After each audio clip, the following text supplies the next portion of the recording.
90 రోజుల కోర్సు పూర్తి చేస్తే చాలు 100% ప్లేస్మెంట్ సపోర్ట్ తో సాఫ్ట్వేర్ జాబ్ మీ సొంతం. వెంటనే కోడ్ జ్ఞాన్ డెస్టినేషన్ ని సంప్రదించండి. పుష్ప కంటే గేమ్ చేంజర్ పెద్ద హిట్ అవుతుంది నేను అనుకుంటున్నాను. ఇప్పుడు ఆల్రెడీ చూసాం కదా, అది ఇప్పుడు చూస్తున్నాం. ఇది 4 రోజులు గ్యాప్ ఉంది. 2 రోజులేమో మొత్తం సుమారుగా 6.5 థియేటర్లో 2 రోజులు కూడా అన్ని షోలు అది ఇదే సినిమా వేస్తున్నారు. తర్వాత మళ్ళీ ఒక 10% తగ్గినా కూడా మళ్ళీ ఈ సినిమా ఉంటుంది. కాబట్టి ఈ game changer highest gross culture. అంటే ఇండియన్ 2 ఎఫెక్ట్ దీని మీద ఏముంది అంటే ఒక ఫ్లాప్ ఏముంది, మర్చిపోతారు సినిమా. మీరు మర్చిపోయారు, నేనే మర్చిపోయాను కూడా సినిమా గురించి. కాబట్టి గతంలో చేసిన సినిమా కంటే ఎక్కువ కలెక్ట్ చేస్తే సినిమా ఆలోచిస్తారు తప్ప ఆ ఫ్లాప్ని ఎవరో గుర్తించుకోరు. అది డైరెక్టర్ ఫ్లాప్, అది హీరో ఫ్లాప్ కాదు కదా. అది డబ్బింగ్ సినిమా, ఇది straight cinema. Shankar first time తెలుగులో తీస్తున్నాడు. ప్లస్ ఇది దిల్ రాజు గారు అంటే ఒక ఫ్యాషనేటెడ్ ప్రొడ్యూసర్ కాబట్టి ఆ సినిమాని ఎలా బతికించాలి, ఎలా రిలీజ్ చేయాలని తెలిసిన ఆయన ఒక్కడికే. ఇప్పుడు సంక్రాంతికి వస్తున్న సినిమా మీకు ఎక్స్ట్రాడనరీ పబ్లిసిటీ చేస్తున్నారు. కారణం ఏంటంటే సోషల్ మీడియాలో దానికి ఎంత పబ్లిసిటీ ఉందో మీరు చూస్తున్నారు డైరెక్టర్ గారు. అలాగే బాలకృష్ణ సినిమా డాకు మహారాజ్కి అన్స్టాపుల్ వల్ల ఎక్స్ట్రాడనరీ పబ్లిసిటీ జనాలందరూ రీచ్ అవుతుంది. ఒక సినిమాని తీయడమే కాదు, దాన్ని ఎలా రిలీజ్ చేయాలో తెలిసిన ఏకైక వ్యక్తి ఎవరు ఉంటే ఓన్లీ దిల్ రాజు గారు. ఇది అందరికీ తెలిసిన విషయం. మళ్ళీ మీ అందరికి గుర్తుచేస్తున్నాం.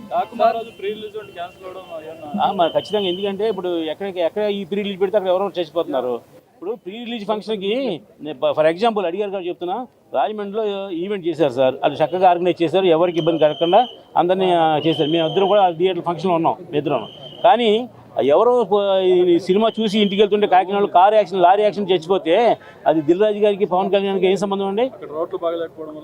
అది జగన్ గారి ప్రతిపాదన, ఏం సంబంధం ఉంది? అసలు అది కాదు. వీళ్ళు ఈ సినిమా ఫంక్షన్కి దానికి సంబంధం ఏంటి? వాళ్ళు వీళ్ళని పిలిచారా, వీళ్ళు రమ్మన్నారు వాళ్ళని, వాళ్ళు వచ్చారు చూసుకున్నా వెళ్ళిపోయారు. కాబట్టి ఇలాంటివన్నీ దీన్ని కలపడం వల్ల డ్యామేజ్. భవిష్యత్తులో ఇంకా పబ్లిక్లో ఫంక్షన్ బెటర్ ఇంకా, ఎందుకంటే ఇలాంటి అరెస్టులు లేదంటే ఇలాగే చచ్చిపోవటాలు జరిగితే కనుక ఎవరు పనిష్మెంట్ ఇవ్వాలి? ఈ విషయం తెలిసినండి దిల్ రాజు గారు 5 lakhs చెప్పి పంపించారు. అలాగే మళ్ళీ రామ్ చరణ్ గారు 10 లక్షల అనౌన్స్ చేశారు. వాళ్ళు చేసిన మానవత్వం చూసిన చేశారు. కాబట్టి ఈ సినిమాలకి ఆ యాక్సిడెంట్లకి సంబంధం పెడతాం న్యాయం కాదు.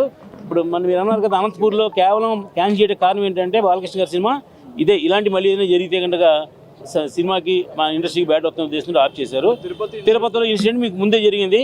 నిన్న తిరుపతి 6 చచ్చిపోయి ఉంటే మీరు ఇలా మళ్ళీ ఫంక్షన్ చేసుకుంటారని జనం ట్రోల్ చేస్తారు ఉద్దేశంతో బాలకృష్ణ గారు ముందు చూపుతోటి ఆ సినిమాని ఆ ఫంక్షన్ క్యాన్సిల్ చేశారు. అన్న మూవీ అయితే సూపర్ అన్న, ఇచ్చి పడేసి గేమ్ చేంజర్ అన్న. ఇది మామూలుగా తొడలు కొట్టి మీసాలు లిపేసి సినిమా కాదన్న, ఇది ఒక మెసేజ్ సినిమా అన్న, ఒక భారతదేశం గర్వించదగ్గ సినిమా అన్న.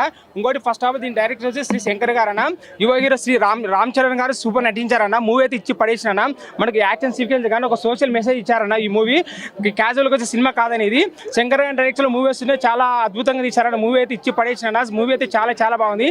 ఈ మూవీ ఎన్ని సార్లైనా చూడొచ్చు. ఈ మూవీ ప్రతి ఒక్కరు యూత్ కానీ ఫ్యామిలీ మెంబర్స్ కానీ ఎవరైనా ఈ మూవీ చూడొచ్చు అన్న. శంకర్ గారి డైరెక్షన్ చాలా అద్భుతంగా ఉందన్న. ఎందుకంటే ఇండియాలో ఒక గొప్పగా ఏదైనా ఉందంటే అది కేవలం శంకర్ గారైనా. ఆయన ఓన్ ఐడియాతో ఒక మూవీ తీస్తారైనా, ఆయన కాపీ డైరెక్టర్ కాదన్న. ఇప్పుడున్న మేడం సాంగ్స్ తీసేస్తే సాంగ్స్ అయితే యూత్కు బాగా ఎంజాయ్మెంట్గా ఉన్నాయి, చాలా బాగున్నాయి. మేము సాంగ్స్ కాకుండా ఒక ఇది గేమ్ చేంజర్ మూవీలో ఒక మెసేజ్ ఒక యూత్ కానీ ఒక దేశానికి కానీ శంకర్ గారు అంటే ఒక మెసేజ్ మేడం. ఆయన ఓన్ థాట్ ఓన్ కథలతో మనం ముందుకు వస్తారు మేడం. అది మనకు తెలియదు, అది సినిమా మేడం. సినిమా అనేది మనం ఊహ, అది రియాలిటీగా ఉంటుంది, రియల్గా ఉంటుంది, మన సంబంధం లేదు. అది చూసే వ్యక్తిని బట్టి ఉంటుంది, ఒకరికి అలా ఉంటుంది, ఒకరు ఇలా ఉంటుంది, సంబంధం లేని విషయం. బట్ నేను మూవీ పరంగా మాట్లాడుతున్నాను. మూవీ పరంగా అయితే గేమ్ చేంజర్ మనకి ఇచ్చి పడేసింది మేడం. కలెక్షన్కి వెళ్ళి అవి పక్కన పెట్టేసి, ఎందుకంటే ఈ మూవీ డైరెక్టర్ శంకర్ కాబట్టి ఆయన కాపీ డైరెక్టర్ కాదు మేడం. ఎప్పుడైనా ఇప్పుడు ఉన్న ఇండియాలో చాలా మంది డైరెక్టర్లు కాపీ తీస్తారు, కాపీ తీసి మేము గొప్ప డైరెక్టర్ అని చెప్తున్నాం. అలా కాదు. టెక్నికల్ లేని కాలంలో శంకర్ గారు చాలా గొప్ప సినిమాలు తీశారు. జెంటిల్మెన్ నుంచి ఇప్పుడు గేమ్ చేంజర్, ఇంకా నెక్స్ట్ భారతీ 3 రావచ్చు, ఇంకా ఎన్ని సినిమాలు రావచ్చు. శంకర్ లాంటి డైరెక్టర్ ఈ ఇండియాలో మళ్ళీ ఎవరు పుట్టలేరు మేడం. పుట్టిన వాడినే పుట్టాలి అంతే.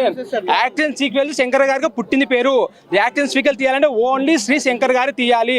యాక్షన్ సీక్వెల్స్ కానీ పాటలు కానీ ఆయన తీసినట్టు ఈ ఇండియాలో సాంగ్స్ కానీ వేరే వాళ్ళు అద్భుతంగా తీయలేరు.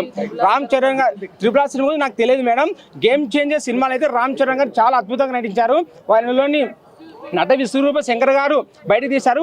ఇంకోటి శంకర్ గారు మూవీలో హీరోలు ఎలా ఉంటారే, మనకు ఒక ఎంఆర్ఎఫ్ టైర్ ఎంత నాణ్యతగా ఉంటుందో అలా నాణ్యత ఎడ్జేసురా ఆయన నట రాక్షసుడు మేడం. ఆయన గురించి చెప్పే పెద్దగా ఏం లేదు. మామూలుగా ఇచ్చి పడేసును, ఆయన స్టైల్ ఆయన ఇచ్చి పడేసును. ఎవ్రీ ఆ మూవీలో నడిచిన ప్రతి ఒక్కరు హీరోయిన్ కానీ హీరో కానీ విలన్ కానీ డైరెక్టర్ కానీ వాళ్ళకి ఇచ్చిన స్థానం వాళ్ళు పర్ఫెక్ట్గా తీశారు మేడం. గేమ్ చేంజర్ మూవీ అయితే ఇచ్చి పడేసింది మేడం. Okay super. రేటింగ్ గీటింగ్ ఉండదు భయ. మూవీ అయితే ఇచ్చి పడేసి 100% మేడం. ఒక గుడ్ మెసేజ్ కిందనే మనం చెప్పొచ్చు అనమాట. రామ్ చరణ్ చాలా బాగున్నాడు ఇందులో, ఇంకా హ్యాండీగా ఉన్నాడు, స్మార్ట్గా కూడా ఉన్నాడు. అది ఎందుకంటే అది అదంతా కూడా విలేజ్ అట్మాస్ఫియర్ టైప్ లో కాబట్టి ఇక్కడ క్లాసికల్ గాను గ్లామరస్ గా ఉన్నాడు.